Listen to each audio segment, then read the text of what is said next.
అందరూ బాగుండాలని కోరుకునేటువంటి అందరికీ వాళ్ళకి కూడా అంతే బాధ. ఈరోజు మనం చేసేటువంటి ఈ యాప్ ప్రారంభోత్సవ కార్యక్రమం రాష్ట్రంలో ఉన్నటువంటి లక్షలాది మంది ఇల్లు లేనటువంటి పేద ప్రజలకి ఇల్లు శాంక్షన్ చేసే కార్యక్రమాన్ని పెద్ద ఎత్తున లాంఛనంగా ఈరోజు మొదలు పెడుతున్నటువంటి కార్యక్రమం ఇది ముఖ్యమంత్రిగా ఉన్నటువంటి రేవంత్ రెడ్డి గారు ఆనాడు రాష్ట్ర కాంగ్రెస్ కమిటీ అధ్యక్షులుగా పెద్ద ఎత్తున అనేక ప్రాంతాల్లో పాదయాత్ర చేసినటువంటి సందర్భంలో కానీ, భారీ బహిరంగ సభలు ఏర్పాటు చేసినప్పుడు కానీ, అట్లాగే నేను సిఎల్పి లీడర్గా ఉన్నప్పుడు పాదయాత్ర ఆదిలాబాద్ నుంచి ఖమ్మం వరకు చేసినప్పుడు కానీ, ప్రజలందరూ వారి గుండె చప్పుల్ని రాష్ట్ర కాంగ్రెస్ నాయకత్వానికి తెలియజెప్పి ఈ రాష్ట్రం తెచ్చుకున్నదే ఆత్మగౌరవంతో బతకటానికి. ఆ ఆత్మగౌరవం అనేది ఒక పరిశుభ్రమైనటువంటి పక్కా ఇంట్లో కుటుంబం యావత్తు ఉండగలిగితే తల ఎత్తుకొని ఆత్మగౌరవంతో బతకడానికి అవకాశం ఉంటుంది.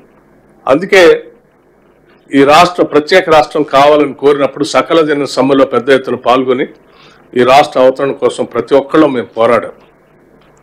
కానీ మా అవసరాలు కానీ మా ఆత్మగౌరవం కానీ ఏమాత్రం తీర్చకుండా 10 సంవత్సరాలు మా ఆస్తుల్ని వనరుల్ని దోపిడీ చేస్తున్నటువంటి ప్రభుత్వాన్ని తొందరగా తొలగించి ఇందిరమ్మ రాజ్యాన్ని తీసుకొని రండి, పేదల ప్రభుత్వంగా ప్రజల అవసరాలు తీర్చడం కోసం మీరందరూ ముందుండి నడిపించండి అని ప్రతి పేదవాడి గుండె చప్పుడు మా అందరికి వినిపించారు.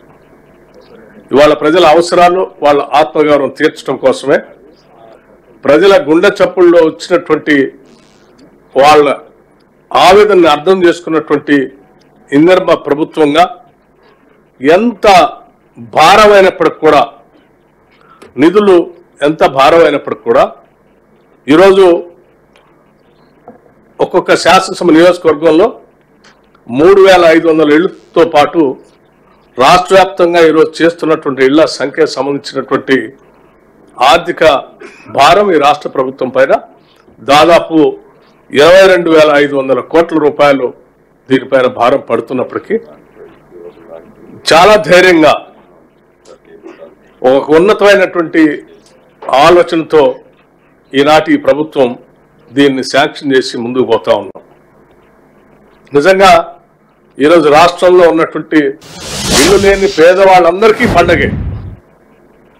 వాళ్ళ పండగతో వాళ్ళందరికీ ఇల్లు కావాలని కోరుకునే వాళ్ళందరికీ కూడా పండగే. ఈరోజు భూమి పూజ చేసే కార్యక్రమం ఒక పండగ, గృహప్రవేశం చేపించేది ఒక పండగ.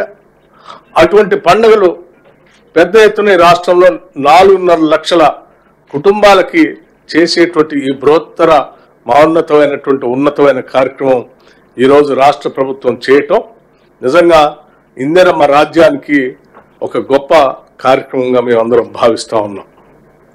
పేదల అవసరాలు తీర్చేటువంటి సొంత ఇంటి కళ పెద్ద ఎత్తున చేస్తూ ముందుకు పోతున్నటువంటి ఈ తరుణంలో రాష్ట్రంలో ఉన్నటువంటి ప్రజలందరినీ గమనించవలసిందే ఒకటి విజ్ఞప్తి చేస్తూ ఉన్నాం.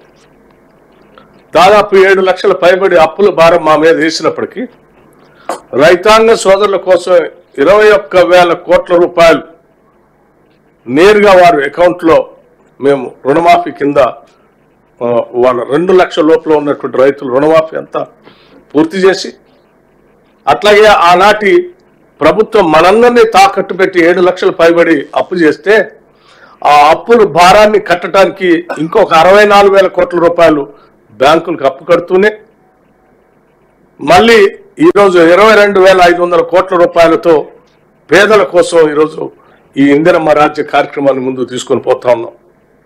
ఇది ఒక్కటే కాదు, దీంతో పాటు మరి 500 రూపాయలకి గ్యాస్ సిలిండర్లు ఇస్తున్నాం. ఇది కూడా పేద మధ్యతరగతి కుటుంబాలకి పెద్ద ఎత్తున ఉపయోగపడేటువంటి కార్యక్రమం.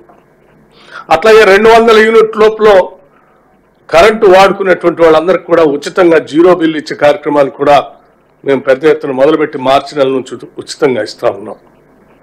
ఇలా చెప్పుకుంటూ పోతే పండిన ధాన్యానికి 500 రూపాయలు బోనస్ ఇచ్చే కార్యక్రమం కానీ, ప్రతి కార్యక్రమాలు చేసుకుంటూ విపరీతమైన